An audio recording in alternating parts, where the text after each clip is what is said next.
Well, hey, Mitchell Berean, welcome to our last week of our life groups for this growth campaign.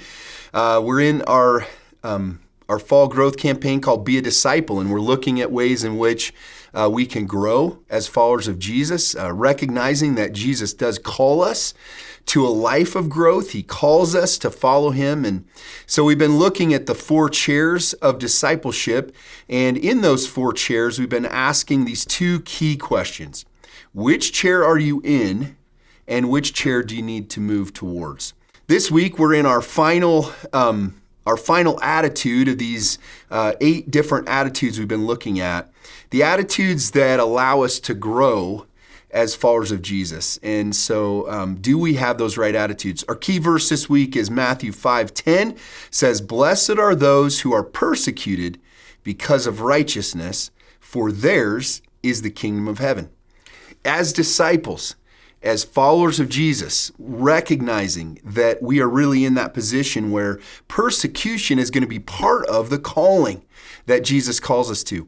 And it's not a fun calling, it's not something we look forward to, but it certainly is part of it. These 8 attitudes we've been looking at are the attitudes that we need to have in order to be blessed by God. And so we want to make sure that we have those attitudes, that we're growing in those, and that we're seeing God change our lives. This week, our key concept is, our final attitude is that we need to do what's right no matter the cost. No matter the cost. As we look at these different attitudes, we recognize that the word beatitude is from the Latin word for blessings, and that's what we've been looking at. This is called the Beatitudes from Jesus' first sermon. These are blessings that, in Jesus' teaching, the kind of people who will be blessed by God in this life. And so in this week's study, we're asking the question, do you have the attitude necessary to grow as a follower of Jesus? Do you have those key attitudes? This 8th attitude that we're looking at, again, is an attitude of doing what is right, no matter the cost. You know, one of the most powerful examples of this in our world is people who die for their faith, who are martyred. There's a story that comes from our time, back from the 1950s. Jim Elliot, along with 4 of his missionary colleagues, was killed on January 8th, 1956, while trying to establish contact with the Akua Indians in Ecuador. Jim Elliot, Nate Saint, Ed McCulley, Pete Fleming, Roger Uterin, they had been working to make friendly contact with the Akua tribe, which they had seen only from the air, from their airplanes. Though they had only met one tribesman face to face, they had participated in trades with the Akua from a plane-to-ground system that they developed. When Elliot and his friends landed on a river beach on that fateful January day, they were slaughtered by the men who were waiting there for them. Their deaths, though, were not in vain. The widows continued to try to make peaceful contact and eventually won the hearts of the tribe, and many of them came to faith in Jesus. You know, church history tells us that 10 of the 12 apostles died for their faith. John was exiled to the island of Patmos for his belief in Jesus. These men stood for what they believed in the face of persecution, in the face of being killed even for their faith.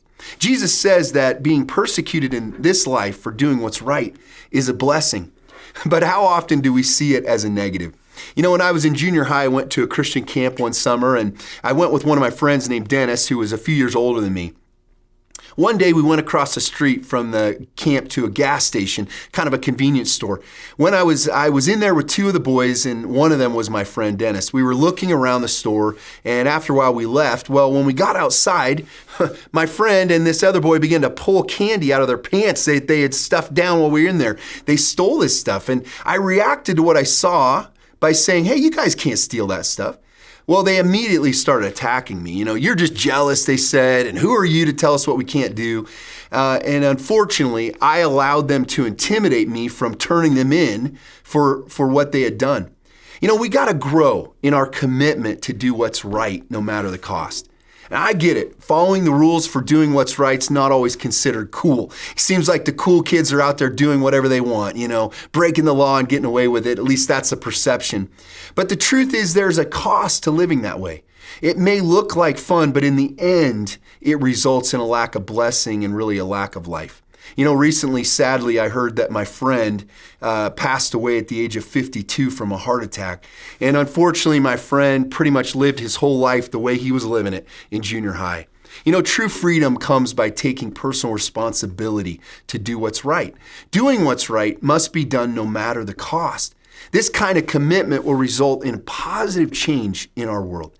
People need to see a good example. We need heroes who are not criminals and crooks. The pull to rule breaking is real, but it's not admirable. We need examples of young people and adults who are not ashamed of the gospel.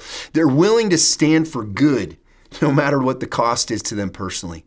Hebrews 11 is one of my favorite chapters in the Bible. It's called the faith chapter, and it gives a list of examples of men and women who live powerful examples of faith. Here's how that chapter ends. How much more do I need to say? It would take too long to recount the stories of faith, the faith of Gideon, Barak, Samson, Jephthah, David, Samuel, and all the prophets. By faith, these people overthrew kingdoms. They ruled with justice, and they received what God had promised them. They shut the mouths of lions, quenched the flames of fire, and escaped death by the edge of the sword. Their weakness was turned to strength. They became strong in battle and put whole armies to flight. Women received their loved ones back again from death. But others were tortured, refused to turn from God in order to be set free. They placed their hope in a better life after the resurrection. Some were jeered at. Their backs were cut open with whips. Others were chained in prison. Some died by stoning. Some were even sawn in half. And others were killed with the sword. Some went about wearing skins of sheep and goats, destitute and oppressed, mistreated. They were too good for this world, wandering over deserts and mountains, hiding in caves and holes in the ground. All these people earned a good reputation because of their faith, yet none of them received all that God had promised. For God had something better in mind for us, so that they would not reach perfection without us.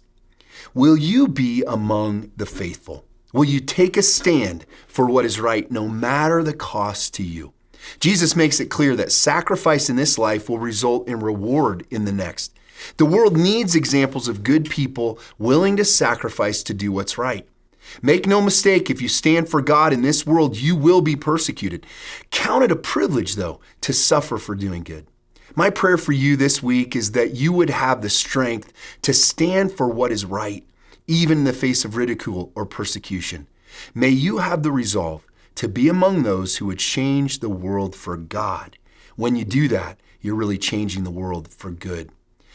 Well, I've enjoyed being with you throughout this series. I hope it's been helpful to you. I hope that you enjoy the rest of your life group lesson this week and the discussion you have with each other. Continue to focus on these attitudes. My prayer is that we would all, as a church, continue to grow in these 8 key attitudes that will allow us to experience the blessing of God. If we have these attitudes and cultivate them in our life and in our hearts, we're going to grow and we're going to become the church that God wants us to be. Thank you for being a part of this. I appreciate your commitment and your willingness to invest in your own growth and in the growth of our church. My prayer for you and for all of us is that we would just continue on this journey, following Jesus, answering His call on our lives so that we could be the church Jesus wants us to be. God bless you in every way, and hope you enjoy the rest of your time. I'll see you this next Sunday in church.